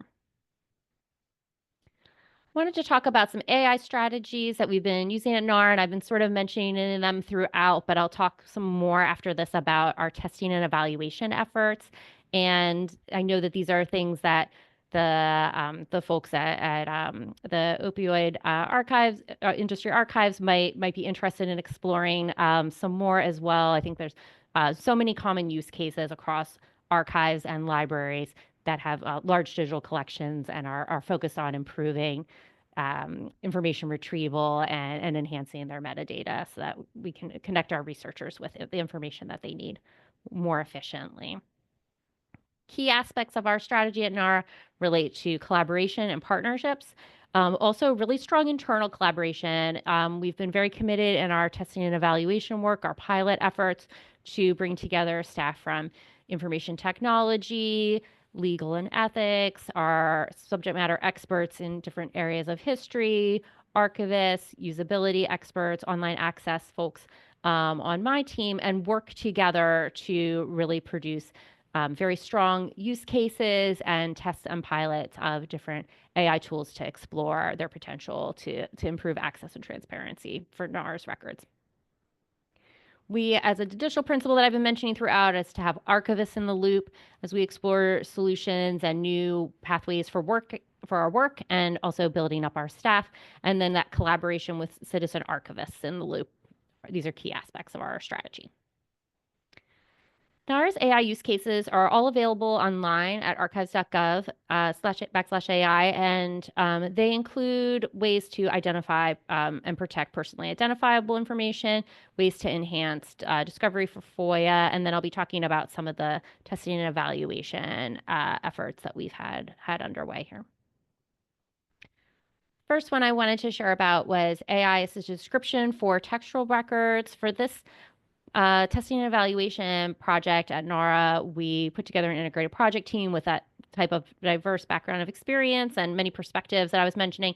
And then we worked with a data set, a series of records that were USDA reports from the late 90s, early 2000s, and they were born digital. So kind of the quality of the OCR wasn't really a factor here. We were able to extract the text from the PDFs, and we had already had them described. They were already available in the catalog and described at the item level, although most of them did not have scope and content notes or subject access points, but they all had at least titles, date, publication dates, creator information, and the basic level of description. And then we wanted to build on that. And so we did, because we wanted to experiment with what the AI could do to generate scope and content notes and the subject access points. We took a set of about 38 of those reports, and to kind of have a ground truth set, the subject matter experts did write by hand scope and content notes and apply subject access points just for a group of 38 out of thousands that we worked with for this test. So we worked in a few rounds. We didn't do any machine learning for this activity. We more kept refining our prompt and just working with a pre-trained model. We started with Llama on the Amazon Web Services platform, and then we ended up moving over to using Anthropic's Claude, same platform, it's still on Oz. And we worked through a few different rounds. So we did about like four or five rounds of testing, kind of called the last rounds like 4A and 4B, because we ran them really at the same time instead of like iterating more at that point. And so we began with titles. We were trying to aim to have a benchmark of 70% accuracy and see if we could meet that. And we came up with our testing protocols, our evaluation and scoring protocols, and then we also had 2 people score, and then we averaged the scores together on every item that we reviewed what the AI generated. And one thing that was interesting with our prompts is that we used a lot of the guidance language from the Lifecycle Data Requirements Guide to include in the prompt to ask Claude to write titles that met certain standards and templates and conventions. And so it was actually really helpful as instructions to include in the prompt. And the first round of titles, we had pretty good results. As we worked through titles and dates, was able to identify the dates pretty well. The summaries, it was a little bit more mixed. And you can see here we asked Claude to provide its own self-confidence score, kind of self-report. And then that's the top line there. And then the additional line below is what the NARA subject matter experts scored across the board as we average together. And you'll see that Claude has a really high opinion, thinks he's an A student, but it's also very interesting how they kind of follow the same dips and are kind of running in parallel there. And so that also gave us information to know for the future that it was, there was a lot of similarities in terms of that confidence score. And so if Claude was giving itself sort of a lower than 90% confidence score on an entity that it generated or extracted, then that was one to review and look at. And that was actually really helpful data for us. So the summaries, I think it was a little bit more mixed, but it still continued to be above that 70% threshold. And then in rounds 4, we kind of split it and we asked Claude to generate the tags for subjects, people, places. And we did that based on the full text, the full extracted text of the reports, and then we also did it on the summaries. And we thought that it was going to be kind of even, but in the end, our results from the subject matter experts were that Claude did a much better job coming up with relevant subject access points, people, places, when it had the full text versus its own AI generated summary, which was again an interesting finding. And this will inform future work as we move into pilots and implementation phases. And so we really learned a lot through this effort. We also have been doing a lot with semantic search. And again, I think this is a great area for exploration for libraries and archives and ways to incorporate AI and semantic search technology together. And again, possibly improve then the results that you would get if you continue to explore natural language queries or chat-based searches. I think that this is some of the foundational work that can be really useful to getting better results with that. And so we have been doing internal testing, but we shared it with the NARA staff to get their feedback on it as well. And we created a proof of concept.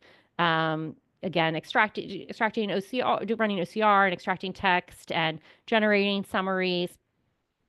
Always linking back to the catalog records and in the prompt for the chat-based search that it's pulling on the semantic search data and the entities that were extracted to identify events, times, people, places. We still provided a pretty detailed prompt so that the chat-based search would provide the sort of response that was based in the records and could cite the records that it was drawing its suggested conclusions from when it was summarizing. So it's been really interesting. We also shared it with some selected stakeholders, and it was a great opportunity to get feedback to inform future work on search and the semantic search aspect of it to bring together related materials for an event, for a person, when they have so many aliases and an event could be described in so many different ways that it would be, I think, it has so much potential in the future to help researchers and enhance recall when keyword searching can be more challenging for researchers with different levels of search experience and information retrieval experience. So this last slide here just includes some links to, again, find us at archives.gov and find our use cases at archives.gov AI and visit us online at catalog.archives.gov. And you can sign up for our newsletter or email us if you have questions, and feel free to reach out if you're interested in learning about any of these things a little more in depth. We're always happy to talk to colleagues at other institutions. So thank you. Thanks, Jill. That was great. You guys have been busy doing a lot of really great, interesting things there. So a lot of material for us. So for our attendees, again, of course, want to invite you to submit questions through the Q&A function. Daniel submitted written answers to a few of them that were kind of just easier to answer that way. So you should be able to see those under the list of answered questions, the tab of answered questions there. I did want to bring one of those questions we accidentally sent to answered, but we haven't actually discussed kind of fully here. So I do want to bring that to the group, to all of our presenters today. A few of you have kind of mentioned some of these in passing, but I want to give all of you a chance to talk more about your sort of favorite uses of AI or machine learning kind of in the wild, right? Used by galleries, libraries, archives, museums. And also for a chance to talk a little bit about our worry, the worry that all of us have really about these models making mistakes, right? And correctness of data. So are there additional examples you'd like to feature and your thoughts on correctness of data? Daniel, how about we'll start with you? Yeah, I mean, I think there's one example which I think is quite old now, but was actually when I was working on the Living Machines project. We created one of these classifiers to enhance some metadata for a large digital collection. So it was a collection of digitized books that had some metadata, but not complete metadata. And the classifications there were very simple in labeling those items as non-fiction or fiction. So like a very broad categorization. But the challenge at the time, and I suspect that hasn't necessarily improved that much, is actually how to integrate those predictions into traditional library systems. So I think there's kind of scope often for libraries to have like AI experiments or archives to have AI experiments, but I think what is actually quite difficult is how to bring AI predictions and AI generated data into kind of more traditional systems in a way that still communicates where those predictions have come from. So I think in that particular example, what you would want is to have some kind of way of displaying in the metadata record, this is a AI predicted label.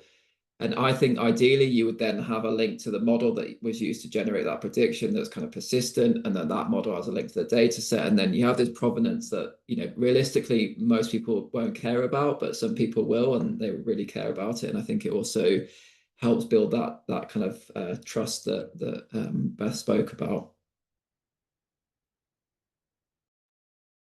Jill?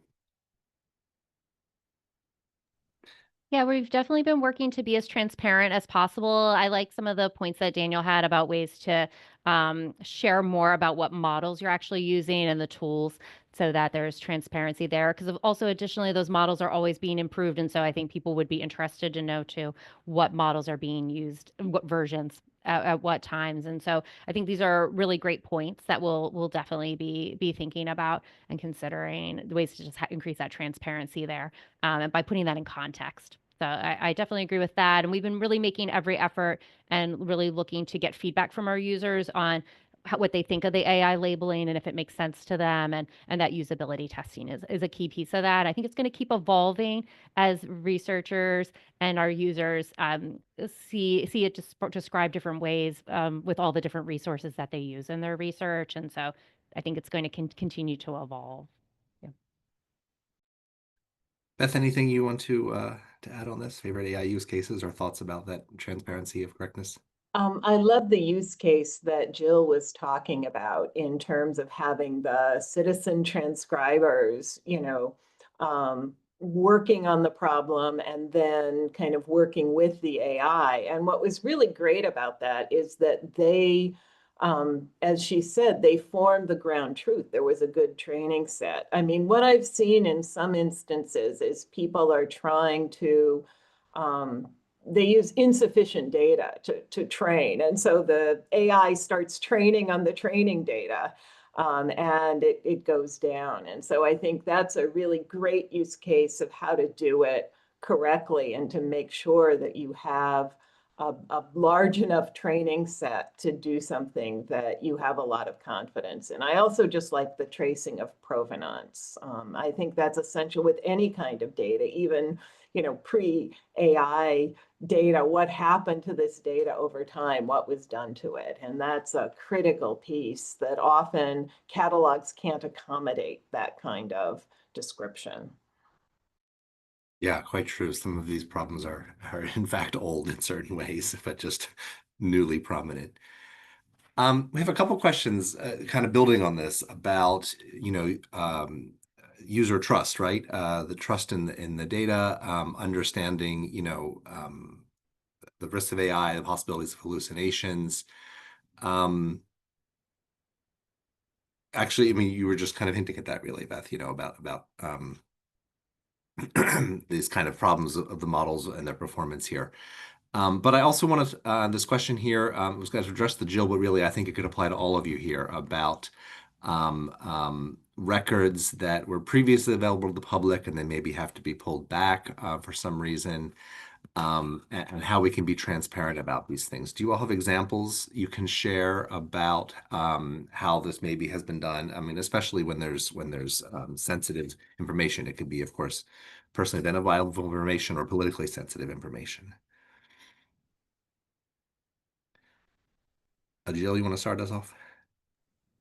Sure. Yeah, I think that it's a really interesting time for that question in particular. And so I think, web archiving resources, I think, are a great way to have that sustainability and maintain reliability and access to information as what changes are available online.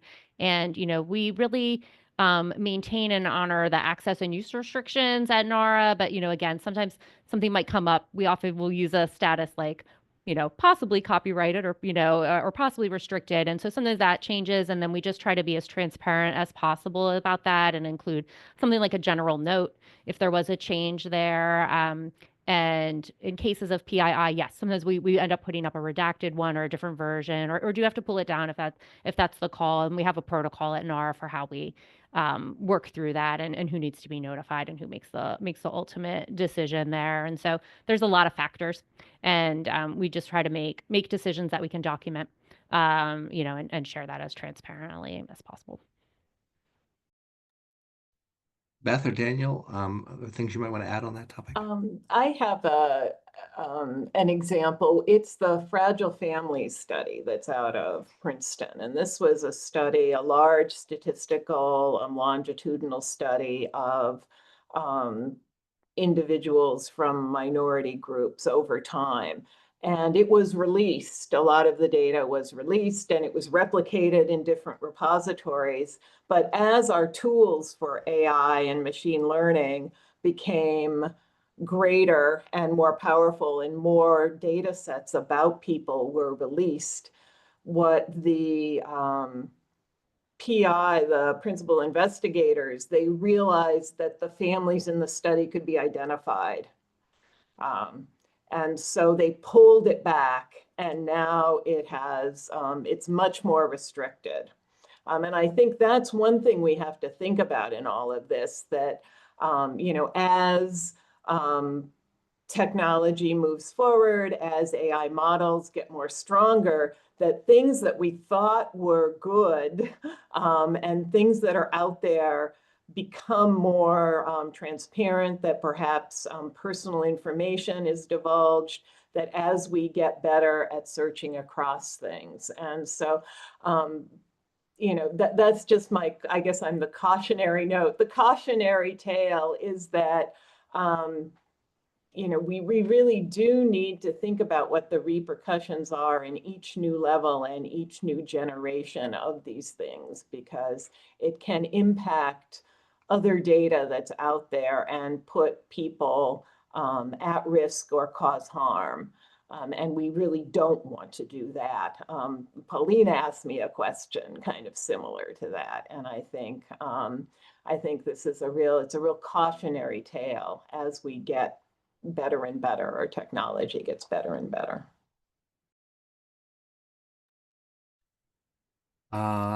Daniel, anything you wanted to add, or should I go on to another question? No, I think that's good. I can probably talk about a parallel example, but it might be a little bit in the weeds for that.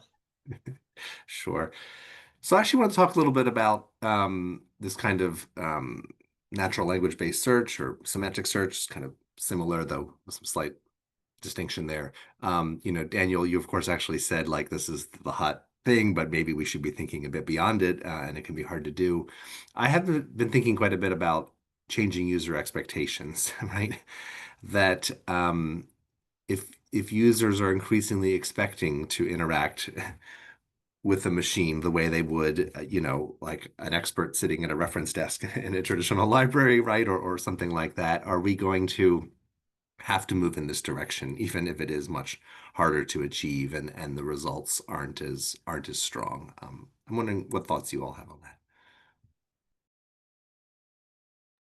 I mean, I can maybe say one thing that I think that it doesn't have to be like an either or, and I think there is always this kind of back and forth between what a user expects and then library and archive people saying no, like you must learn to search in this way.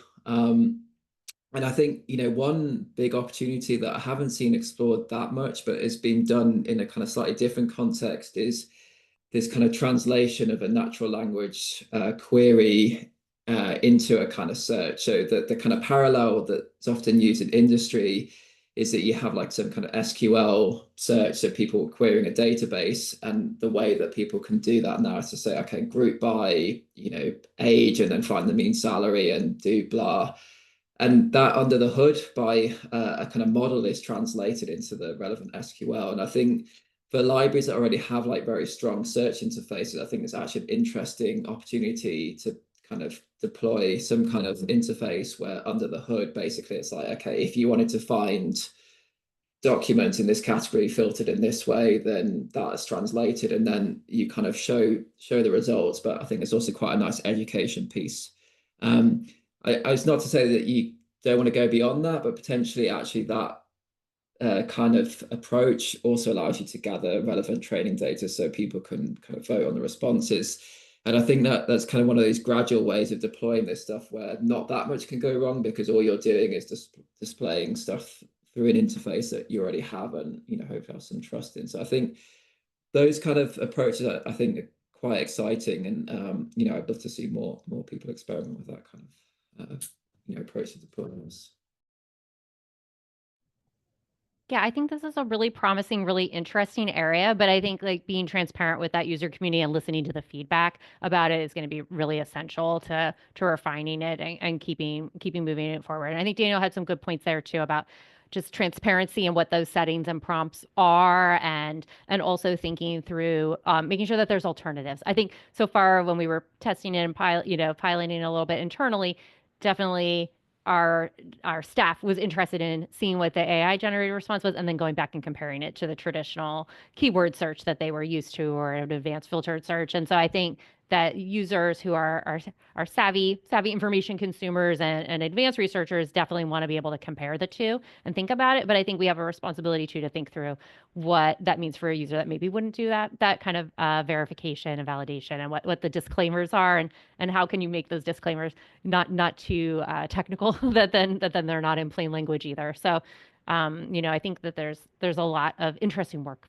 ahead to do here. But I think the semantic search under the hood, I think there's ways that can just be enhancing keyword searching and access point searching as well. And so I think there's a lot of layers to it, but it's very interesting for sure.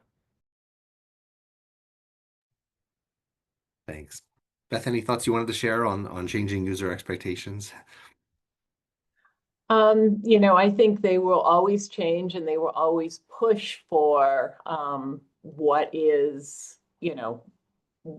the most current. And I think it's just, as Jill and Daniel have said, just, working with those communities, not just saying no, but maybe it's a no, but, or a yes, but we can't get there tomorrow.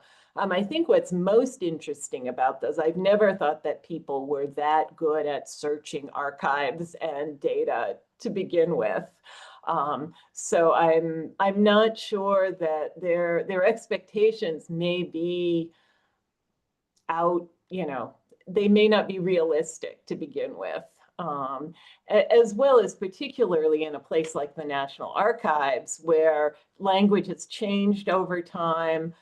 Just searching may not get you that document that you want from, the Revolutionary War era, because the language was different.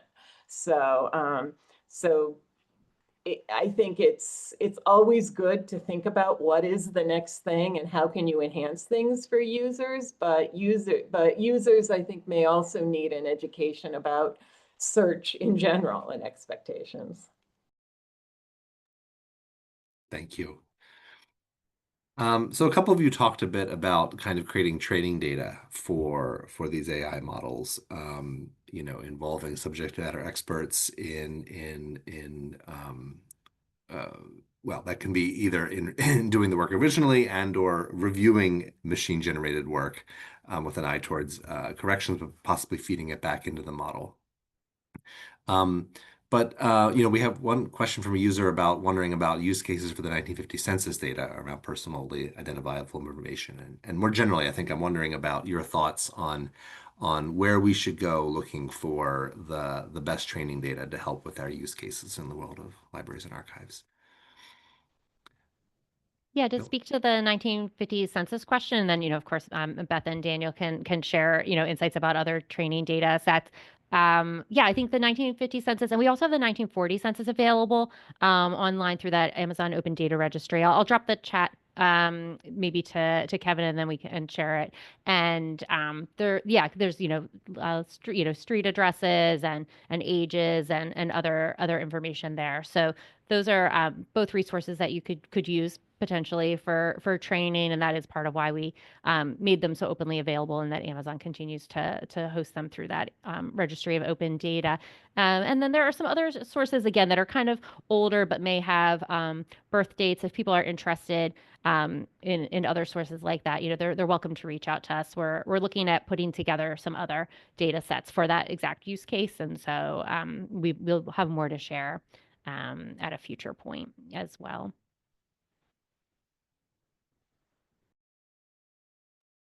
Daniel? Yeah, I mean, I guess it's like my opportunity to advertise the Hugging Face Hub again, which is, one place where a lot of people are sharing data sets. And, some of those data sets are very general purpose, like AI focused. So there are data sets for PEI detection. That's like a task that a lot of people working in machine learning also care about, because they want to kind of remove this PEI data from their kind of training data.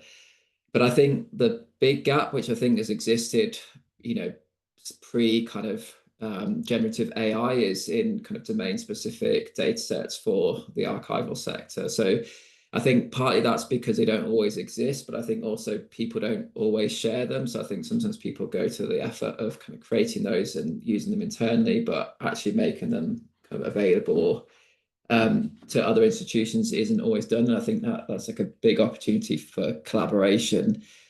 I think just like one point, which I kind of talked about in the presentation, is I think the gap between having a problem and the training data to solve that has got a lot smaller. So I think large language models are kind of one part of that.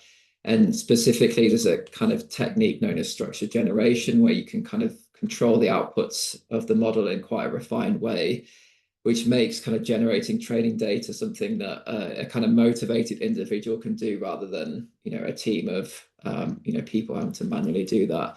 I think there's still like an important role for humans in the loop somewhere in that process, but I think to experiment with training your own models, I think if you're sufficiently interested, it's something like one person can kind of play around with, whereas before I think that wasn't really feasible unless you were incredibly patient.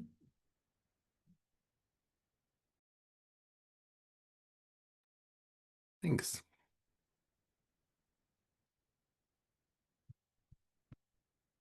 Other questions from the audience? Or questions from our presenters to each other as well?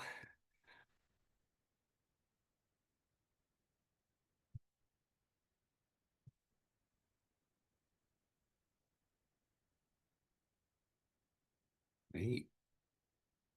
Well, nothing else for now, then I will turn things back over to Polina to wrap us up for today. Thank you all.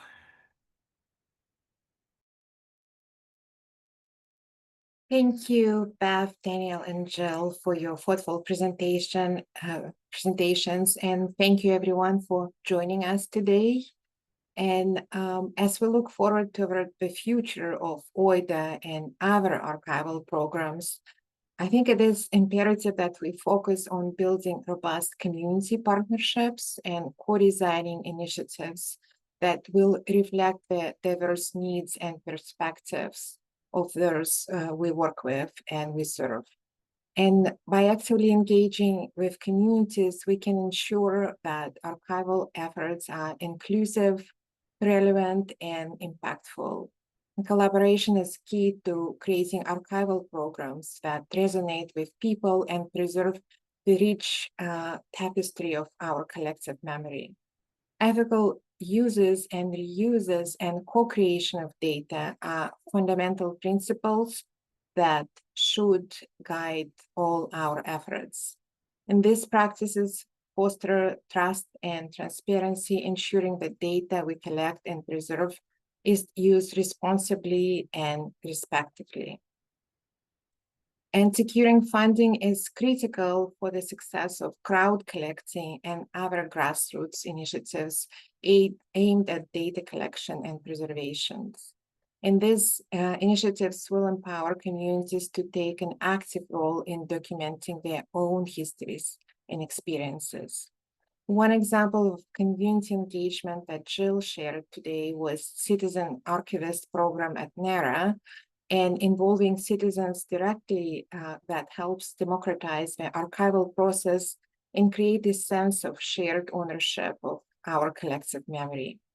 In our increasingly digital world, the responsible and ethical use of artificial intelligence and other new technologies that will be coming is paramount. AI has the potential to revolutionize archival processes, from automating metadata creation to engaging with our users. However, as Beth mentioned, we must ensure that AI use aligns with ethical standards and respects the privacy and integrity of data. And to better serve our users, we should be developing comprehensive metadata. And metadata in context enable users to find and interact with data effectively. And by leveraging and crowdsourcing and AI, as Daniel mentioned, we can tap into the collective knowledge of our community to enrich the metadata. And in conclusion, I think that building community partnerships, co-designing archival programs, securing funding for grassroots initiatives, ethically using AI, and developing comprehensive metadata and context, as well as implementing citizen archivist and crowdsourcing and programs are critical components for strategies to enhance and enrich our archival programs. And by embracing this principle, we can create a more inclusive, ethical, and user-centric archival environment that preserves and celebrates richness of our collective history. Thank you everyone for joining us, and we hope to see many of you at tomorrow's presentations on histories and stories of opioid crisis. And thank you everyone again for joining us today. Bye-bye.